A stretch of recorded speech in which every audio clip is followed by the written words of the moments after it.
In the vast world of combat sports, few matchups are as intriguing as those between Kung Fu masters and MMA fighters. On one side, you have centuries of tradition and discipline, while on the other, modern fighters bring a mix of techniques honed for the ultimate cage battles.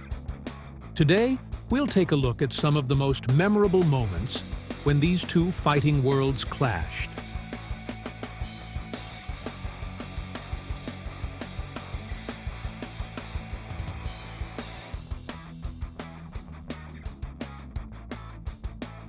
First on our list is none other than Roy Nelson, a fighter you might recognize by his unmistakable beard and massive frame.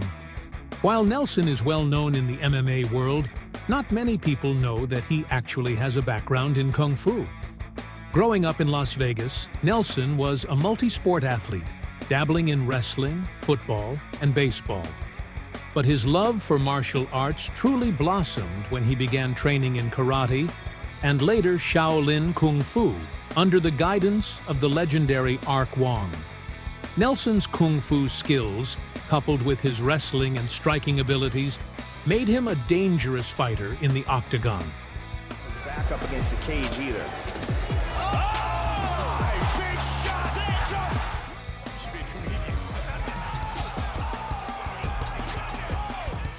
A prime example of his power was his knockout victory over Antonio Bigfoot Silva. Using his signature overhand right, followed by relentless ground and pound, Nelson secured an emphatic KO in the second round.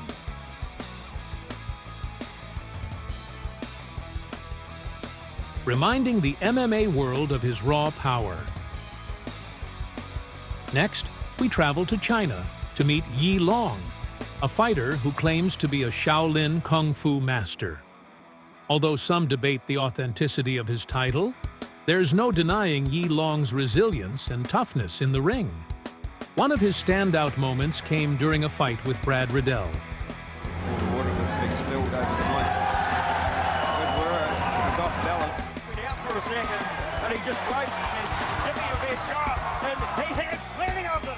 Despite being on the receiving end of multiple brutal punches, Yi Long kept moving forward, absorbing the punishment like a true warrior. Yi Long's fighting spirit was also on display when he faced off against the towering Hongman Choi. This matchup seemed almost like something out of a movie, with Yi Long executing a spinning kick that left the giant Choi unable to continue.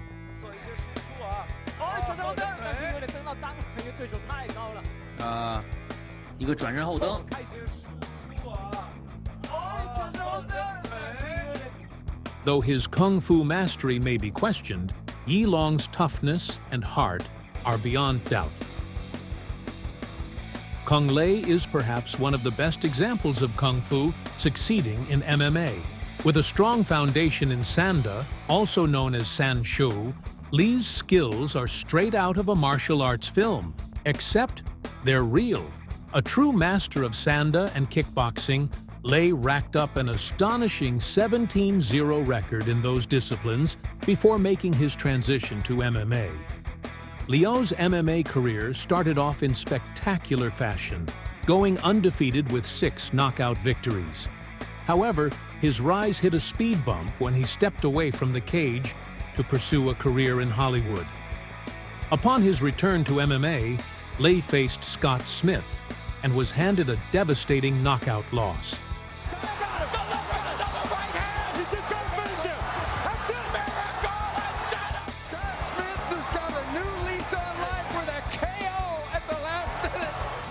But the story didn't end there. In a 2010 rematch, Kung Lei avenged his loss with a brutal knockout of his own.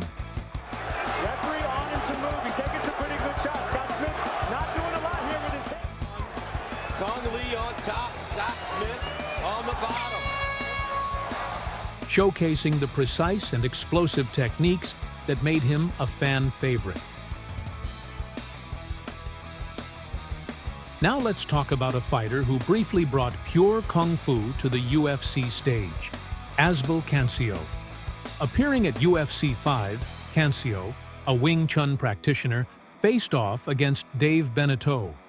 Unfortunately, his time in the octagon was short-lived, as Cancio was knocked out in just 21 seconds. And here come the punches. Oh, and he's submitted. Beneteau going to work quickly. David Beneteau with the celebration. Despite the quick defeat, Cancio remains a notable figure as one of the few to represent traditional Kung Fu in the early days of the UFC. There's a look at the tap out, and he's still got in a number of punches after the tap out. Another name from the early UFC days is Jason DeLucia, who represented Shaolin Quan Kung Fu. DeLucia's fighting style was a blend of different martial arts, and while he claimed Shaolin roots, his approach inside the octagon was much more diverse. Known for his grappling abilities, DeLucia's Kung Fu influence wasn't always apparent. The business in my view, we have a lot of grappling hand techniques. Follows through with a trip, wizard position, step over wizard. This is almost classic wrestling. But he certainly made a mark in the early MMA scene. One of his most notable bouts was against fellow Kung Fu practitioner Scott Baker, where DeLucia secured a submission victory. The roll again. Fight is most of all. Yeah. Yes, it's over. Sir. Thaddeus Luster is another fighter who represented Kung Fu in early MMA, specifically the Sanshou style. However, when Luster faced off against Dutch MMA fighter Fred Ettish, his Kung Fu roots were overshadowed by the grappling that dominated the fight. Luster eventually lost via submission, but his appearance in the octagon remains one of the few instances of Sanshou in the UFC's early days. We finish with Scott Baker, a master of Wing Chun Kung Fu. Baker's impressive hand techniques and his knowledge of traditional martial arts made him a unique figure in MMA. Unfortunately, his success didn't translate to the cage.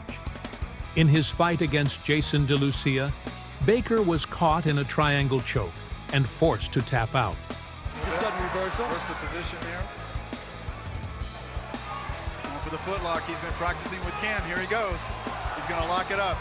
While his MMA career may not have been illustrious, his presence highlighted the challenge of adapting pure traditional martial arts for modern MMA. Kung Fu, with its centuries-old traditions and philosophies, has found its way into the modern combat sport of MMA, but it hasn't always thrived in the octagon. Fighters like Kung Lei have shown that when adapted properly, Kung Fu techniques can be incredibly effective. Meanwhile, others have struggled to balance traditional forms with the realities of mixed martial arts. If you've enjoyed this exploration of Kung Fu masters who've stepped into the MMA cage, don't forget to like, share, and subscribe for more deep dives into the world of combat sports. Let us know in the comments which traditional martial art you think would thrive next in MMA.